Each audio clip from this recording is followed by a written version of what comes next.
நேத்து நைட்டு 11:30 மணிக்கு ஜெயபிரகாஷையும் திரு சத்தியமூர்த்தி விஷுவல் எடிட்டரையும் கூட்டிட்டு போய் ஸ்டேஷனில் வைத்திருக்கிறார்கள். வழக்கறிஞர்கள் இரவு நேரத்தில் காவல் நிலையம் சென்ற பிறகு இல்ல இவங்க 2 பேரும் என்ன விஷயம்னே சொல்ல மாட்டேங்கிறாங்க. என்ன விஷயங்கன்னு கேட்டா ஜெயபிரகாஷ் கிட்ட 2023 டி நகர்ல ஹெல்மெட் இல்லாம வண்டி ஓட்டிட்டு போன ஒரு ஃபுட்டேஜா காட்டுறாங்க. அப்படியே இருந்தாலும் ஃபைன் போட்டேன்னா அவர் கட்ட போறாரு. போலீஸ் ஸ்டேஷனுக்கு அழைத்து செல்ல வேண்டிய அவசியம் என்ன? அண்ட் இருசக்கர வாகனங்களை ஹெல்மெட் அணியாமல் சென்றதற்காக இரவு வீட்டுக்கு சென்று ஒரு 2 உதவி ஆணையர்கள் தலைமையில் போய் அவங்களோட இருசக்கர வாகனத்தை பறிமுதல் செய்வதற்கான தேவை என்ன?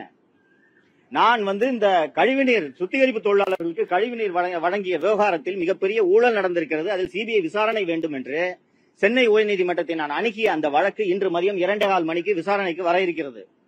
இத்தகைய சூழ்நிலையில் என்னோட அலுவலகத்தில் பணியாற்றி இருக்கக்கூடிய ஜெயபிரகாஷ் மற்றும் சத்தியமூர்த்தி விஷுவல் எடிட்டர் சத்தியமூர்த்தி ஆகியோரோட வீட்டுக்கு சென்று அவர்களது குடும்பத்தினரை அச்சுறுத்தி அந்த இருசக்கர வாகனத்தை பறிமுதல் செய்துட்டு இப்ப 2 பேரும் போலீஸ் ஸ்டேஷன் நின்றுட்டு இருக்காங்க. பைக் கொடுங்கன்னு கேட்டு சரி போனாங்க. நீங்க அவங்களே இந்த டிராபிக் அஃபென்ஸ் சொல்லிட்டாங்க, ஃபைனை கட்டிட்டு அவங்க வண்டி எடுத்துட்டு வரலாம். ஆனால் ஐயா வரணும், வெயிட் பண்ணுங்கன்னு இப்போது இந்த தருணத்தில் ஜெயபிரகாஷும் திரு சத்தியமூர்த்தி அவர்களும் திருமங்கலம் காவல் நிலையத்திலும் கே நகர் காவல் நிலையத்திலும் இந்த தருணத்தில் காத்துக் கொண்டிருக்கிறார்கள். இது போல நான் தொடர்ந்து ஊடக பணி செய்து கொண்டிருக்கிறேன் என்பது உங்கள் அத்தனை பேருக்கும் நன்றாக தெரியும். ஒரு சென்னை மாநகரத்தில் ஆணையராக இருக்கக்கூடிய திரு அருண் அவர்கள் பழிவாங்க வேண்டும் என்ற நோக்கத்திற்காக செல்வ பிறந்தை அவர்களோடு சேர்ந்து கொண்டு ஒரு ஊடக நிறுவனத்தில் தொழில்நுட்ப பணியை செய்து கொண்டிருக்கக்கூடிய பத்திரிகையாளர்களை இப்படி துன்புறுத்துவது நடு வீட்டுல உங்க கொஞ்சம் யோசிச்சு பாருங்க. ஒரு நிறுவனத்தில் நீங்க எல்லாரும் ஒரு நிறுவனத்துல ஒரு வீடியோ கேமராமேனா வேலை செய்றீங்க. உங்க வீட்டுக்கு ராத்திரி 12 மணிக்கு நீ 2 வருஷம் முன்னாடி ஹெல்மெட் போடாம போன பைக்கை தூக்கிட்டு போனா உங்க குடும்பத்துல உள்ளவர்கள் எப்படி அஞ்சுவார்கள்? இன்னொன்னு உங்களுக்கு தெரியும் ஹெல்மெட் போடாததுக்காக தான் போலீஸ் வீட்டுக்கு வராங்கன்ட்டு. பக்கத்து வீட்டில் இருக்கவங்க உங்களை என்ன நினைப்பார்கள்? உங்கள் வீட்டில் இருப்பவர்கள் உங்களை தொடர்ந்து அந்த நிறுவனத்தில் பணியாற்ற அனுமதிப்பார்களா?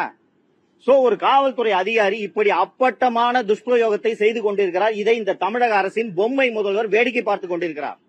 இதற்கு ஒரு முற்றுப்புள்ளி வைக்க வேண்டும் என்பதற்காகத்தான் தமிழ்நாடு கவர்மெண்ட் 2019 எஸ்டாப்ளிஷ் பண்ண போலீஸ் கம்ப்ளைண்ட்ஸ் அத்தாரிட்டின்னு ஒன்னு எஸ்டாப்ளிஷ் பண்ணிருக்காங்க. காவல்துறையில் உயர் அதிகாரிகள் மீது புகார் தெரிவிக்க வேண்டும் என்றால் உள்துறை செயலாளர் உச்சநீதிமன்ற உத்தரவின்படி ஏற்படுத்தப்பட்ட கமிட்டி அது.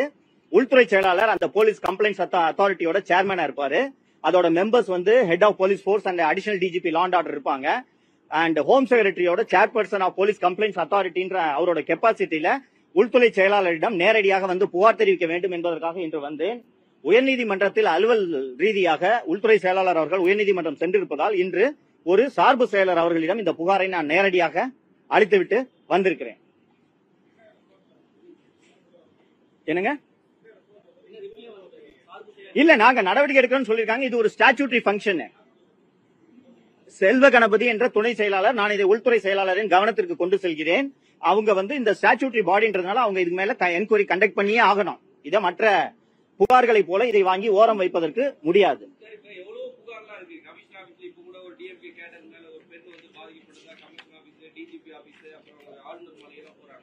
அவங்க மேல எந்த நடவடிக்கையும் இல்ல. அதிக திருட்டு சம்பவங்கள் சட்டம் ஒழுங்கு சீர்கேட்டிருக்கிறது எல்லாம் குற்றம் சாட்டுறாங்க. ஒரு சின்ன நடவடிக்கை ஹெல்மெட்டுக்கு இது மாதிரியான ஒரு நடவடிக்கை ஈடுபடணுமா? இதுக்கு ரொம்ப அழகா நீங்க கேட்டீங்க. 2017 போடப்பட்ட டாஸ்மாக் வழக்குக்கு இப்போது ஏன் அமலாக்கத்துறை விசாரிக்கிறது என்று தமிழக அரசு உயர்நீதிமன்றத்தை அணுகுகிறது, உச்சநீதிமன்றத்தை அணுகுகிறது. ஹெல்மெட் போடாம போறதுன்றது தவறு என்றாலும் அது ஒரு சாதாரண 1000 ரூபாய் அபராதம் விதிக்கக்கூடிய ஒரு தவறு. அந்த தவறுக்கு 10 போலீஸ் ஜீப்ல போய் ஒரு ஜேர்னலிஸ்டோட வீட்டுக்கு போய் பைக்கை சீஸ் பண்ண வேண்டிய தேவை என்ன? இரவு 11 மணிக்கு அவரது வீட்டுக்கு போக வேண்டிய தேவை என்ன? சோ திரு அருண் அவர்கள் அப்பட்டமாக தனது அதிகாரத்தை துஷ்பிரயோகம் செய்கிறார். அவர் துஷ்பிரயோகம் செய்வதை தொடர்ந்து துஷ்பிரயோகம் செய்வதை தமிழக அரசின் பொம்மை முதல்வர் வேடிக்கை பார்த்துக் கொண்டிருக்கிறார். சரிங்களா? வேற கொஸ்டின்ஸ்? நிச்சயமாக நான் போலீஸ் கம்ப்ளைண்ட் அத்தாரிட்டின்ற முறையில இது ஒரு ஸ்டாச்சுட்டரி ஃபங்க்ஷன் முறையில ஹோம் செக்ரட்டரி நான் இந்த கம்ப்ளைண்ட்டை பிரசன்ட் பண்ணிருக்கேன். ஒரு மீடியா மீது தொடர் தாக்குதல் நடந்து கொண்டிருக்கிறது. நான் என்னென்ன நெருக்கடிகளை சந்தித்தேன் என்பதெல்லாம் உங்க பத்திரிகையாளர் நண்பர்கள் உங்களுக்கு அத்தனை பேருக்கும் நன்றாக தெரியும். இதையெல்லாம் மீறி இந்த ஊடக நிறுவனத்தை தொடர்ந்து நடத்தும் போது என்னிடம் யாரும் பணி செய்ய வரக்கூடாது என்பதற்காக அந்த ஒரு ஜெயபிரகாஷா இருக்கட்டும், திரு சத்தியமூர்த்தி அவர்களாகட்டும், சம்பளத்துக்கு வேலை செய்யறதை தவிர அவங்களுக்கு நான் செய்யற ஜேர்னலிசத்துல அவர்களுக்கு என்ன பொறுப்பு இருக்குன்னு நீங்க நினைக்கிறீங்க? இன்னைக்கு மார்க்கெட்ல ஜாப் வேலை கிடைக்கிறது ரொம்ப கஷ்டமா இருக்கு. அதனால இந்த கேமராமேன் என்ற முறையில் இன்னொன்னு அவர்களுக்கு இருக்கக்கூடிய சிக்கலை நீங்கள் புரிந்து கொள்ளுங்கள். நான் 5 மாதங்கள் கைதாகி சிறையில் இருந்த போது இந்த விஷுவல் எடிட்டர்ஸும் சரி, கேமராமேனும் சரி, வெளியில இருக்க மற்ற சேனல்களுக்கு வேலைக்காக போய் கேட்கும் போது சவுக்கு மீடியால வேலை செஞ்சிருக்கேன், அவர்கள் ஒருவருக்கும் வேலை கிடைக்கவில்லை. நான் 5 மாதங்கள் கழித்து மீண்டும் இந்த சேனலை தொடங்கி அவங்களுக்கு வேலை கொடுக்க வேண்டும் என்பதற்காக அவங்கள வேலையில வச்சிருந்தேன். அவங்க வீட்டுக்கு ராத்திரி 10-11 மணிக்கு போய் பைக்கை சீஸ் பண்ணா என்ன கொலை குத்தம் பண்ணிட்டாங்களா? ராணிப்பேட்டையிலே ஒரு பெண் பாலியல் துன்புறுத்தல் சொல்லிட்டு போய் மாவட்ட எஸ்பி கிட்ட புகார் அளிக்கிறாங்க, ஹெட் ஆஃப் போலீஸ் போர்ஸ் கிட்ட புகார் அளிக்கிறாங்க. அதில் அந்த ஒரு சீரீஸ் ஆஃப் அஃபென்ஸ் பண்ணின அந்த நபரை, தெய்வச்செயல் என்ற நபரை 1 மாசம் காவல்துறை கைது செய்யாமல் அலைய விட்டு அதற்கு பிறகு சாவகாசமாக அவருக்கு முன்ஜாமீன் கிடைக்கும் வரை இந்த காவல்துறை வேடிக்கை பார்க்கிறது. 24/3/2025 அன்று எனது வீட்டிலே சாக்கடையையும் மனித மலத்தையும் அள்ளி வீசி அந்த குற்றவாளி வாணிஷி என்ற சட்டக்கல்லூரி படிக்கக்கூடிய ஒரு பெண், அந்த பெண்ணை 2 மாசமா கைது பண்ணாம நேற்று உயர்நீதிமன்றத்தில் முன்ஜாமீன் கிடைக்கும் வரை இந்த சிபிசிஐடி காவல்துறை வேடிக்கை பார்க்கிறது. அப்படி இருக்கும்போது ஹெல்மெட் போடலன்றதுக்காக ராத்திரி 11 மணிக்கு இந்த ஜேர்னலிஸ்ட் வீட்டுல போயிட்டு பைக்கை சீஸ் பண்றாங்கன்னா என்ன ஆட்சி நடக்கிறது இந்த தமிழ்நாட்டில்? இதனால் தான் இந்த ஆட்சியை பொம்மை முதல்வரின் கீழ் நடைபெறும் ஆட்சி என்று மீண்டும் மீண்டும் நான் குற்றம் சுமத்தி கொண்டிருக்கிறேன். 2026 தேர்தலில் இந்த பொம்மை முதல்வரை வீட்டுக்கு அனுப்பாமல் தமிழக மக்கள் ஓய மாட்டார்கள் என்பதை இந்த அரசும் இந்த அரசு அதிகாரிகளும் புரிந்து கொள்ள வேண்டும்.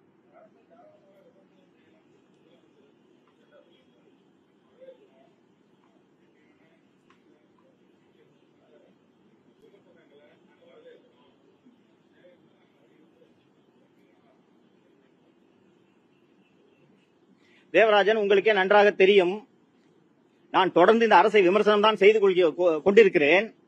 ஆனால் முதல்வர் நீங்கள் தாராளமாக விமர்சனம் செய்யலாம் என்று சொன்ன பிறகும் ஒரு ஜேர்னலிஸ்ட் வீட்டுல ஹெல்மெட் போடலன்னு ராத்திரி 11:30 மணிக்கு போய் பைக்கை சீஸ் பண்றாங்கன்னா இந்த ஆட்சியில் என்ன நடக்கிறது, அதிகாரிகள் என்ன செய்து கொண்டிருக்கிறார்கள் என்பது எதுவுமே தெரியாமல் இந்த முதல்வர் ஆட்சி நடத்தி கொண்டிருக்கிறார்.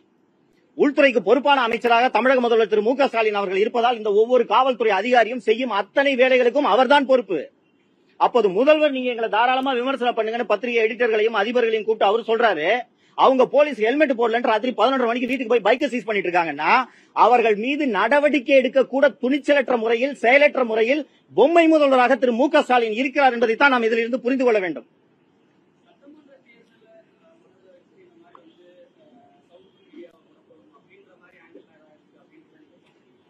ரொம்ப சரியா கேட்டீங்க. சட்டமன்ற தேர்தல் தொடர்ந்து வருவதால் அரசின் மீது கூர்மையான விமர்சனங்களை சவுக்கு மீடியா தொடர்ந்து வைத்துக் கொண்டிருப்பதால் இந்த நேரத்தில் என்னிடம் பணியாற்றக்கூடிய என்னுடைய ஊழியர்களை இப்படி அச்சுறுத்துவதன் மூலமாக என்னிடம் பணியாற்றுவதற்கு எந்த ஊழியரும் முன்வர மாட்டார். அப்படி எனக்கு ஊழியர்கள், எனக்கு விஷுவல் கேமரா தெரியாது, எனக்கு விஷுவல் எடிட்டிங் பண்றதுக்கு தெரியாது, நான் பேசதான் தெரியும் எனக்கு. சோ என்கிட்ட வேலை செய்யறதுக்கு யாரும் வரல, கேமராமேன் வரல, விஷுவல் எடிட்டர் வரல அப்படின்னு சொன்னீங்கன்னா அப்புறம் நீங்க எப்படி நீ சேனல் நடத்துவ? சோ 2026 தேர்தலுக்கு சவுக்கு மீடியா ஒரு மிகப்பெரிய தலைவலியாக இருக்கும்.